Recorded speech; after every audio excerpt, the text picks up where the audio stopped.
I'm so excited to share that the Recover Your Soul book is out on Amazon now, and it actually premiered as a #1 new release in codependency and hit number 17 as a bestseller in the self-help spiritual category. So I am just thrilled and I can't wait for you to read it. I hope you'll grab your copy, Recover Your Soul, A Spiritual Journey of Healing from Addiction, Codependency, and People-Pleasing, and may it help transform your life as the Recover Your Soul steps have transformed mine. It's the day after Mother's Day, and it can be a very complicated day for a lot of people. And one of the things that I think is important is for us to allow ourselves to feel the feelings that were valid and real, that helped create some of our own wounds, our patterns and stories that we're healing today from our own mothers. But even more importantly, I believe it's important for us to be healing our own wounds as a mother, to forgive ourselves fully and completely for anything that we may perceive to have been a wrong for our own children. We're learning how to allow the feelings to come and to step into an opening of forgiveness that allows us to be who we are becoming and releasing and letting go of old wounds, old stories, old patterns. But we have to be honest with how we've felt first, how we were mothered, and maybe how we mother. Enjoy the episode. Welcome to the Recover Your Soul podcast and community, a spiritual path to a happy and healthy life. My name is Reverend Rachel Harrison. I started Recover Your Soul after having profound changes in my life from my recovery of alcoholism, codependency, people-pleasing, and control addiction. I was guided to share the tools and principles of spirituality and the Recover Your Soul process to help others transform their lives as mine was transformed. For us to overcome external circumstances, we need to turn the attention to ourselves, focusing on our inner change and healing. Positive results in our lives will follow. Welcome to the Recover Your Soul podcast and community. I'm Rachel. Thank you so much for being here today. Today is the day after Mother's Day. And as I'm recording it, it is Mother's Day 2026. And what's interesting is I had already recorded and edited and uploaded a podcast for Monday. And the whole time that I was doing it, I felt that intuition that I didn't know what it was, wondering what the deal was because it was on boundaries and saying no, which was a perfect next episode from our episode before that was around enabling and how to be of help instead of saving people. As I woke up at 4:00 in the morning this morning, and I had this distinct knowing that we need to talk about mothers. Being a mother, having mothers, all of the work that we've been doing in Recover Your Soul and on our soul's journey to be in a day, and maybe it's the day of a difficult day for you. For a lot of people, Mother's Day is this beautiful day with all this fantasy and expectation of perfection, and you see it in the advertising, bringing your mother flowers and having beautiful lunch somewhere, and everybody working around this perfection of what it was like to be raised and to give appreciation to mothers. And for a lot of people, it's a very complicated day. It's a complicated day because they didn't have that relationship with their mother, or because being a mother has been complicated, as I believe it is for every single one of us that is a mother. And there are all these different layers of how we're seen by other people and how we're seen by our children. And in this community in particular, where we are dealing with people who have addiction in our lives, or have maybe mental health issues, or are dysfunctional, and we're learning how to walk through the door through that, because it absolutely is what's happening, and to step into this desire to heal ourselves, to truly, truly awaken to our soul's journey, to see from a new perception, to be able to look at everything from a new lens. But it doesn't mean that we aren't in what feels hard, what can be very difficult. And these feelings that are information, I'm always saying that feelings are giving us information. And we've been taught for so long to push those feelings aside and to make nice or to be accommodating, or for us to not want to look at them because it's just too much. But you have the courage and the capacity in this work that you're doing on your own journey, whatever it is, regardless of whether you're doing the steps of the Recover Your Soul. I don't care. I want you just to hear in my voice that you are on the path that is right for you. And whether my steps speak to you or not, whatever the reason that you're here listening to this episode, there is some resonance around a desire to release the wounds and the pain that you have from your own childhood and potentially that you have from your own being a mother.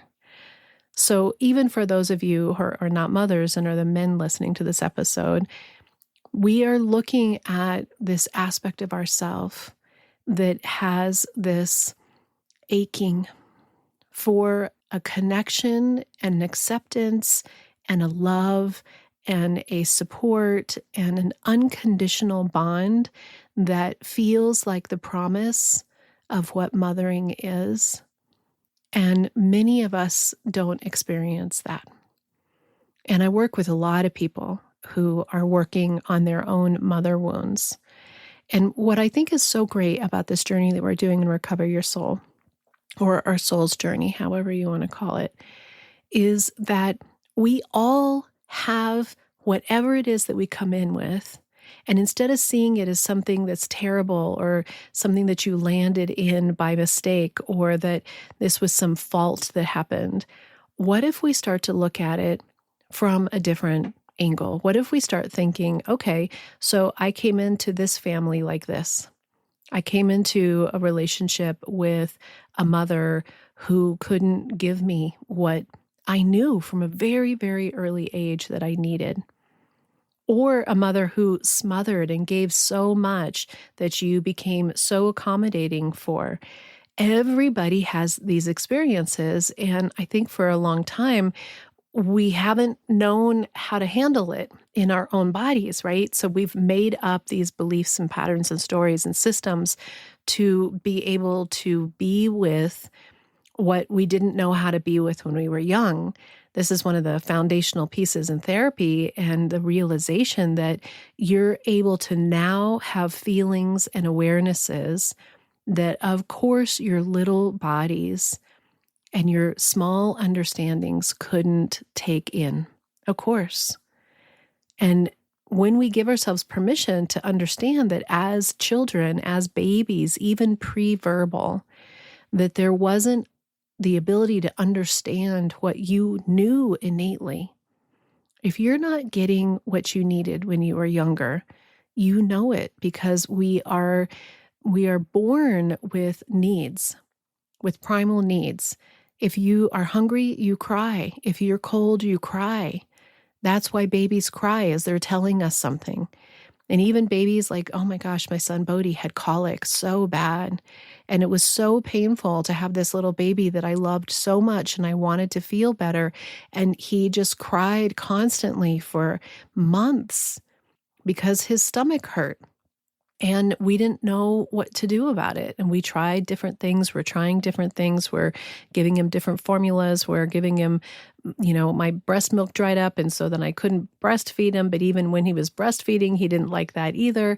And eventually we found out that he was lactose intolerant. And when we moved to that, then he stopped crying as much. But he was giving us information about what didn't feel good.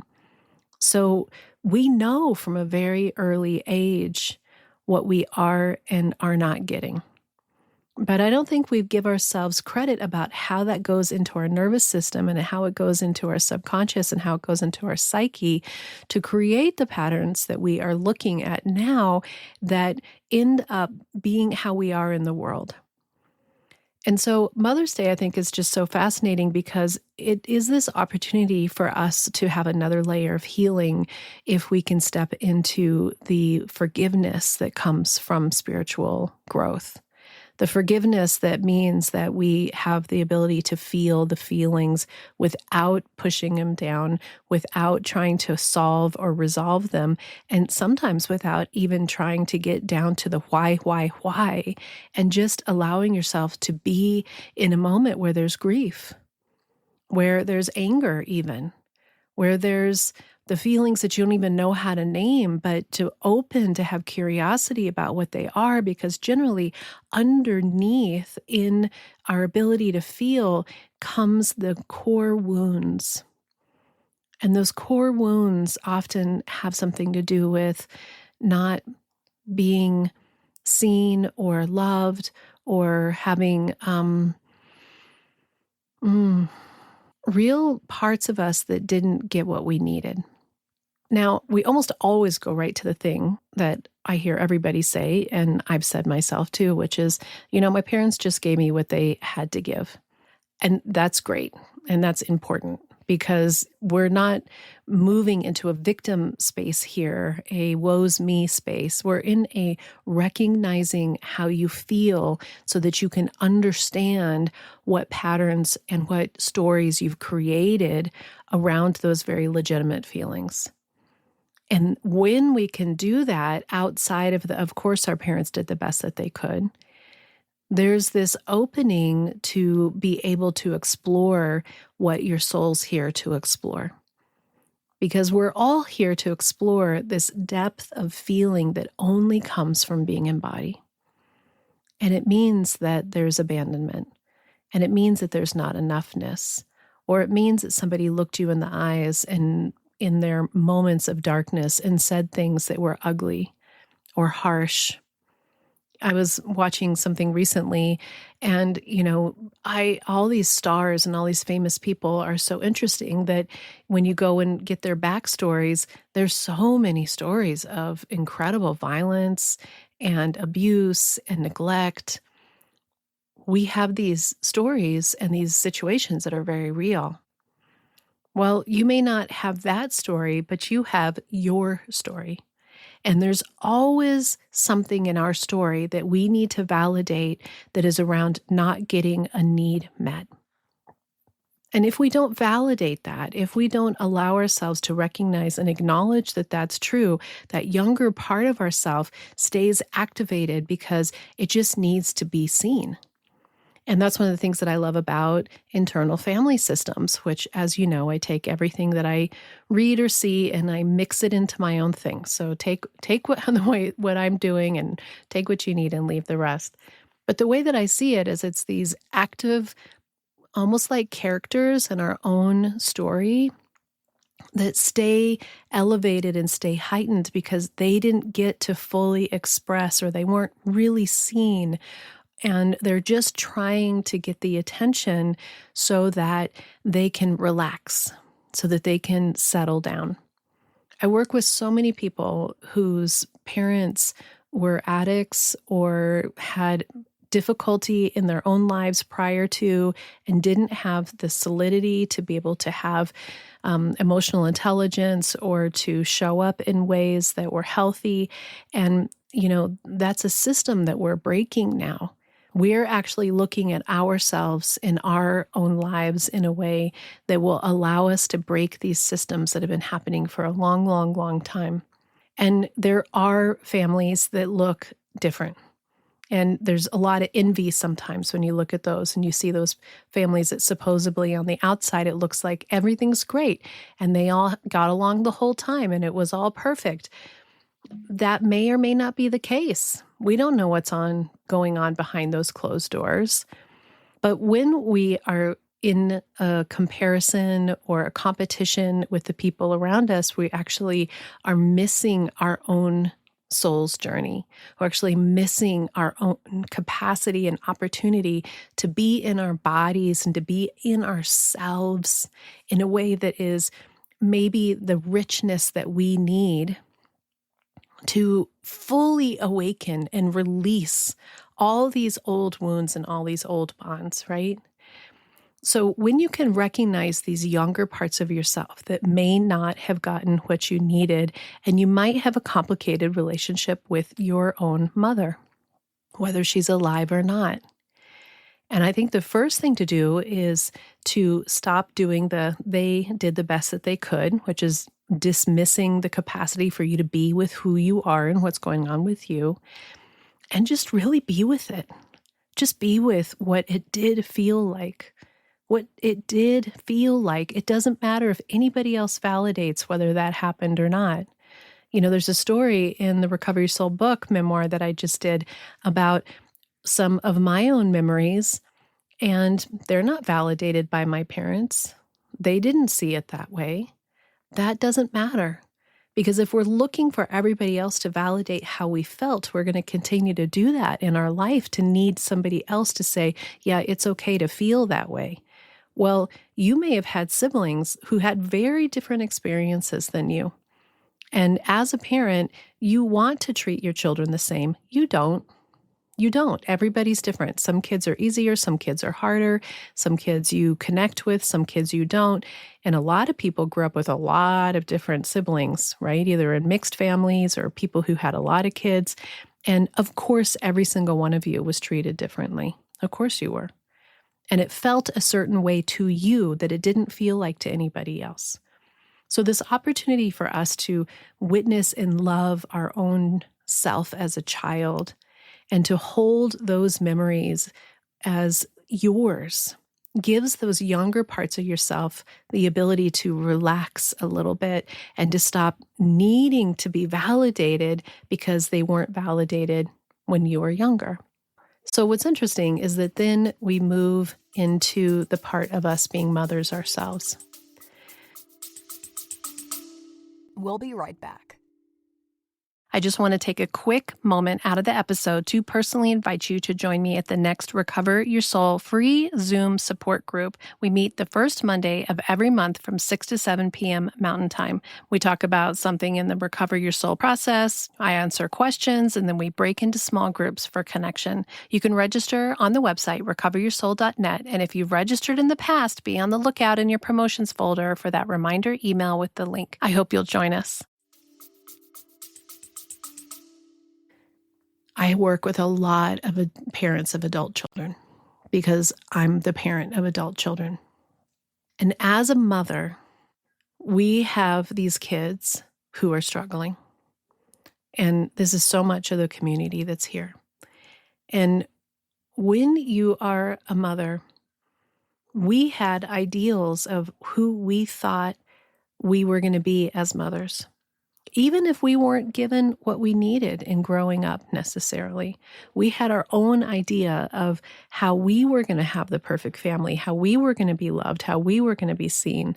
And what's fascinating is that most of us ended up, without even realizing it, picking situations, husbands, spouses, wives, whatever it is, that matched some of the same situations and relationships that we grew up with. You know why? Because it's familiar.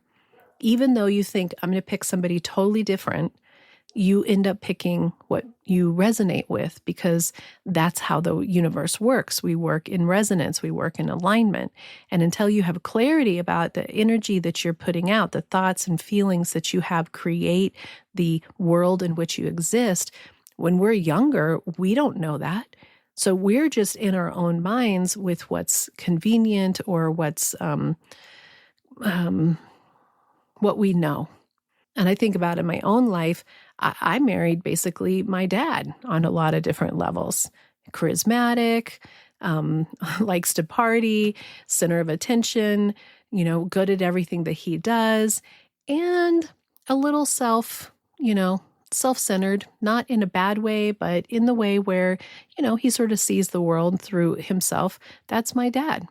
My dad is this, kind of wild guy who always took all, the attention of the room and was wonderful and high energy and was pretty self-centered. Well, I also am looking at my mother. And if I look at what was familiar in my relationship with my mother that I also chose in my mother's life, my mother who was calm and lovely on so many levels, and I'm so lucky as an only child, there was no,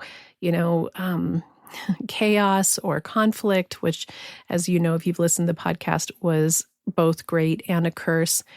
But she was another person who the whole world revolved around what my mom needed and wanted. And so I learned how to sit back, be the peacekeeper, take care of everybody else. So I'm setting up these systems, and I found and created and replicated relationships that replicated those exact things so I could continue to stay in those roles. So then I have my own children, and I have in my mind that it's going to be an entirely different world. Well, it's not, because I'm in basically the same world that I came from, and I'm trying to have it be different.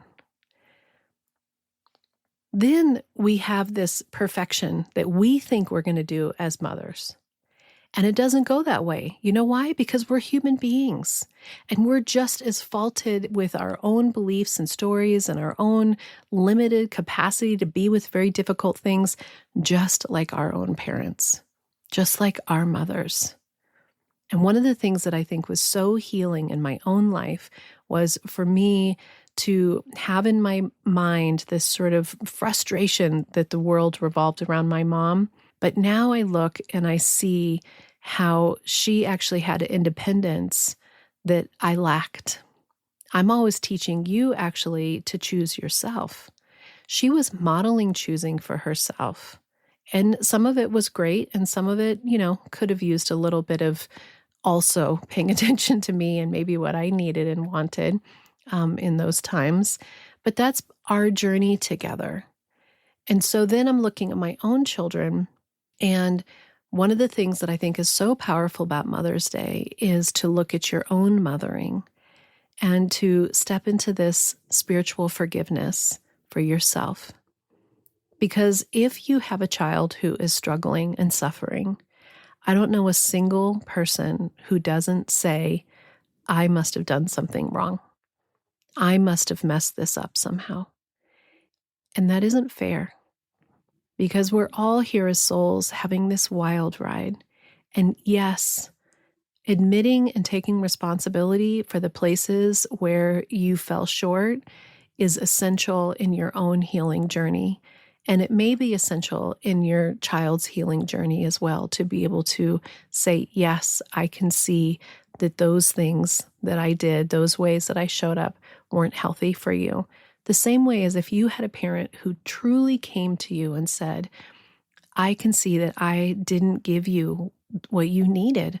I was so caught up in, XXXXX, not as justification, but as, a holding of truth, that I completely fell short of being there for you in the way that you needed. It feels validating to have a parent see like that. And it isn't about this doing it with each other because maybe your parents are gone and you're working on these things yourself. And it's also not about having these conversations with your kids unless it's a healthy conversation to have and the right time to have it. These are the conversations we have with ourself and with our higher self and our souls. To allow yourself to not beat yourself up and blame yourself and cause yourself harm by aggressively saying, you did these things and so you messed this up. No, you didn't. No, nobody does. We don't harm anyone. We all have harm, but there's this, in spirituality, there's this different way of seeing it that is more of a what is.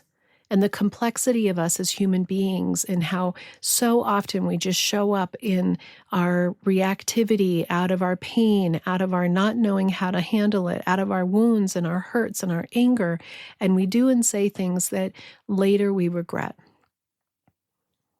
But if we live from those regrets, if we live from that pain, if we keep dragging that blame and that anger at ourselves with us, we can't move forward to be who we are here to be in our healed state with those people in our lives.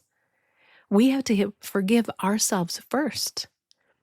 Their forgiving is their work. Just like you're forgiving your mother, your parents is your work. First, you need to forgive yourself.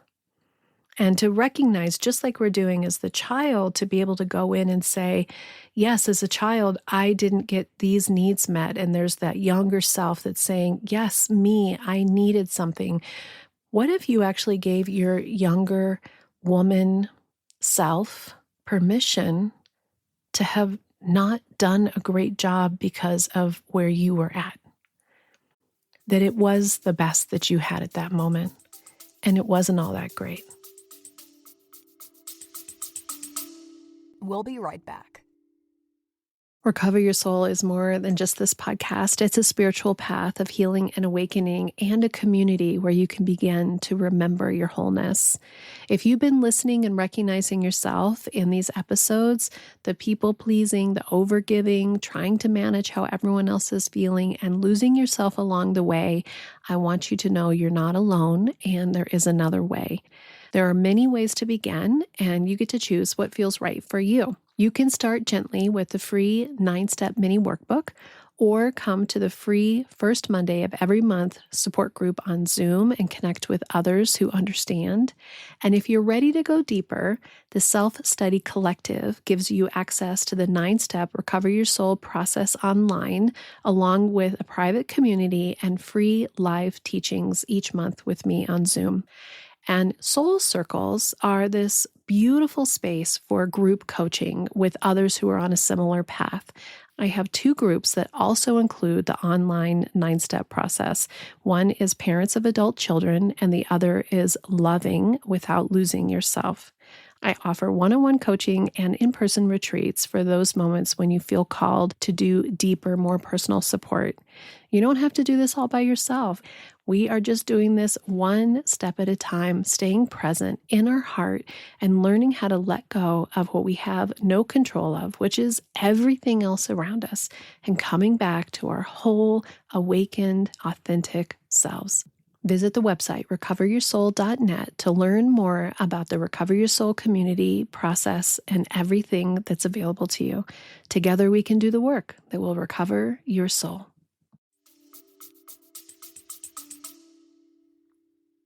People choose every moment how they're going to take what happens in their life and what they're going to do with it. We are all completely responsible for how we choose to see it, how it moves in our body, whether we're going to be awake in this lifetime or whether we're going to be full of resentment and anger. They're all okay. Every single path that anybody can choose is the path that their soul is going to experience this time. But you get to choose right now how you're going to be. And for us to do this work, it means that we are deciding that we're going to look at things from a more loving, compassionate, whole space and allow ourselves to release what no longer serves us. So dragging around a lot of weight and blame and guilt and shame within ourselves for anything that we've done in the past is not healthy. If you need to make an amend, if you have forgiven yourself, and forgiving yourself spiritually means that you stop seeing that something was done wrong and you witness it from a more what was perspective, and you allow yourself to see that maybe even this is part of something bigger, is part of a system that was bigger, that you are being able to break that system by loving it, feeding it compassion, feeding it grace, seeing how if you can hold it in a more healed space right now, it will actually, in the quantum field, in all the super woo, it does release what happened in the past. Because all we have is right here in this moment right now. And the more we're dragging with us all of this old woundedness, our own woundedness, our own guilt and shame of how we showed up, we cannot move forward in the new energy. We cannot do it. So part of this journey is to really open space for everybody, every situation, every mother, every part of you that's a mother, and to release the attachment to what we think it was or should have been, and we open it up and we hand it over to Spirit. We hand it to our higher self.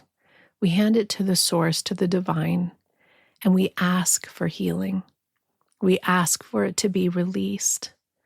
We're willing to let it go.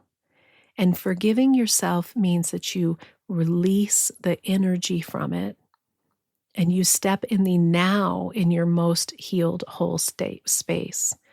So that might mean that you make an amend where you have an opportunity that arises. And I think it's really important that we don't go force conversations. They will come, where maybe you have a conversation with your mother or as a mother to your children, to be able just to, without any justification, without any of the shame or guilt, to be able just to go to somebody and say, I recognize that there were things that I said and did that were harmful to you. And I am so sorry. I'm so sorry. And I want to be a whole, loving person in your life. And if they have things to tell you about it, you just listen. You don't have to agree with everything that they say, because they too have the complete, they need to tell you exactly what it feels to them. And just like how we may not understand what our parents did, we do not need to see where they're coming from either. We just need to give them space to be able to say it, right? They're responsible for their own healing. So you might have a child that's filled with anger, who blames you and says horrible things. You don't take that on. This forgiveness is within yourself to understand that they're entitled, that was the word I was looking for, they're entitled to these feelings, but they are responsible for their feelings. And they are responsible for their healing of whatever this is in their life. We came here to have all this sticky complexity. As souls, we came here to have all this wildness, sometimes weirdness, sometimes discomfort, sometimes upset, sometimes rage, right? And one of the questions that I had about wanting to hear what they wanted to hear on the episode, one of the responses was, it's hard to say this, but I want to talk about hate. What do we do with hate? Hate is a response to pain. And it's a very stark way to push away what doesn't feel good. And the hate is actually the tightness of protection. And there is something underneath the hate that can be a softness for yourself, because you are also entitled to these strong feelings, either to what happened to you in the past, what's happening to you now. We're learning how to actually let those feelings move through us to give us the information that they're trying to offer us so that we can integrate what is happening in our life. We're not bypassing anything. We are learning how to be present with what is. And in that, we're able to open up our hearts to release all of this tight holding onto control and to how it should have been and why wasn't it like this and this is what I'm trying to do going forward, and move into your higher self and into your spiritual balance, have more clarity about what works for you and what doesn't, how you can set boundaries. Oh, this is setting up next week's episode perfectly, so that's good. Thank you, Spirit. How to set boundaries in your life, how to say no, but mostly how to be in your own skin without holding on to grievance and resentment and pain from the past of how you were mothered or how you have mothered. We are in a new paradigm, and the new paradigm is resetting how relationships are. We've been in a paradigm that said this is how relationships should be, and that is changing. This is part of, I think, the Great Awakening, is that there is a new way of being in relationship. We come through a body to come here to be the soul that we are here to be. And there's been an attachment to these relationships with a level of expectation that no longer serves anyone. So to reestablish the relationships within your life means that you start seeing your mother, your parents, your father for who their souls were, and that this gift that we have to have this connection, and that of course there is an expectation that is set up around how people care for each other, and there is ideals that would be beautiful if they were met, right? But this work that we're doing right now is shifting and changing and healing the paradigms and the systems that have been going for a long time that we're no longer serving, to try to move us into a place where we can be more compassionate, more loving, more open, more aware, and releasing who are our children out of that role of our children and into the role of their souls having their own experience, and resetting what that relationship looks like. That is something that could be completely different than anything we've ever seen before.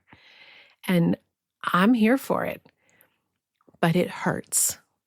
And it means that we have to be with our feelings. So on this day after Mother's Day, it's this opportunity to check in with yourself in a way that gives you permission to feel whatever you feel. Whatever you feel. You know, I have a couple friends who are taking care of their parents at end of life. And there's a lot of feelings that come with that. There's a lot of gratitude. There's a lot of really beautiful moments.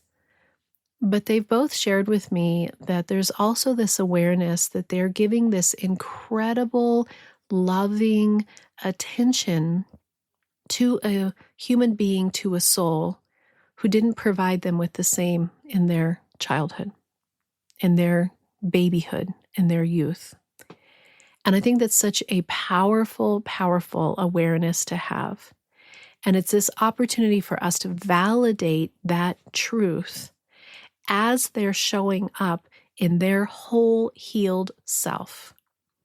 Because when we reparent, and I'm going to close because it could go into a whole other thing in reparenting ourselves, but when we come from our higher self and we attend to our younger selves, that will allow us to be present for situations like this, where yes, absolutely, that parent did not provide you with the same level of attention and care that you are giving, but you're giving that because that's who you are. Because that's who you are. And what a gift to be able to give to your own soul in your own awakening. In the retreat that I had in April, one of the people who attended pulled out this AI picture that she had created that was her now holding her young self. And I thought this was so great, and everybody ended up making one. Because what we're doing in this work is we are giving ourselves what we need at each moment. Our higher self is showing up for us in every step of our life, from infant to child to young adult to, being the young mother or the mother that was struggling and having a hard time. We're allowing ourselves to love ourselves and to give all those parts of ourself what it needs to be able to let go, to forgive, to relax, to release the energy. And so everybody had these beautiful pictures. And so you can go into AI, into ChatGPT or whatever you use that makes images, put in two images, one image of you today and one image of you in that childhood that may be where you have your deepest wound.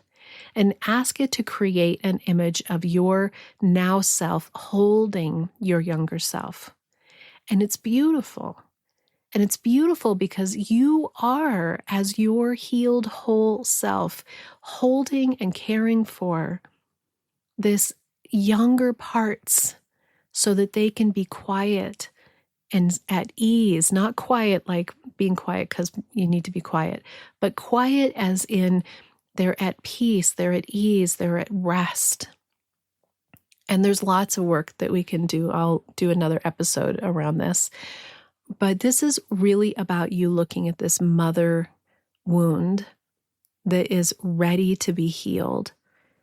And the guidance that really comes through that I wanted to share today is it's really about us forgiving ourselves. No matter what you did or didn't do, there is space for forgiveness. And there is space, and it is incredibly important that you forgive yourself and you stop blaming yourself for what is another soul's journey. Show up in who you are today in your wholeness. Shine your light. Be your most awakened self. Your healing does indeed heal your family, maybe in ways that we don't understand, and we let go of what that looks like, but show up in it. Until next time, namaste. If something that you just heard resonated with you, I want you to know there's a whole community waiting for you. The Recover Your Soul process is a spiritual path to a happy and healthy life, and there's many ways to walk it together. Start with the free mini workbook at recoveryoursoul.net. It's a beautiful first step. You can join us for the free monthly support group on the first Monday of every month. And if you're ready to go deeper and work the 9 steps, you can join the Self-Study Collective or a Soul Circle or come to one of our in-person retreats or workshops. And if you want to work with me personally, one-on-one, coaching is available. You can also find bonus episodes every Friday on Patreon, Apple Podcasts, and I'm on YouTube with new videos that are posted weekly. And grab your copy of the new Recover Your Soul spiritual memoir. It is a spiritual journey of healing from addiction, codependency, and people-pleasing, available on Amazon. And it's our journey of healing through this process. You can follow me on Instagram, Facebook, TikTok, and all of it is Recover Your Soul. Just remember, you're not alone in this. Together, we can do the work that will recover your soul. The Recover Your Soul podcast and its content is for educational purposes only and is not allied or representative of any organizations or religions. It's based on the opinions and experience of Reverend Rachel Harrison. Recover Your Soul claims no responsibility to any persons or entity for any liability, loss, damage, or cause alleged to be caused directly or indirectly as a result of its use. Applications or interpretations of the information represented herein. Take what you need and leave the rest.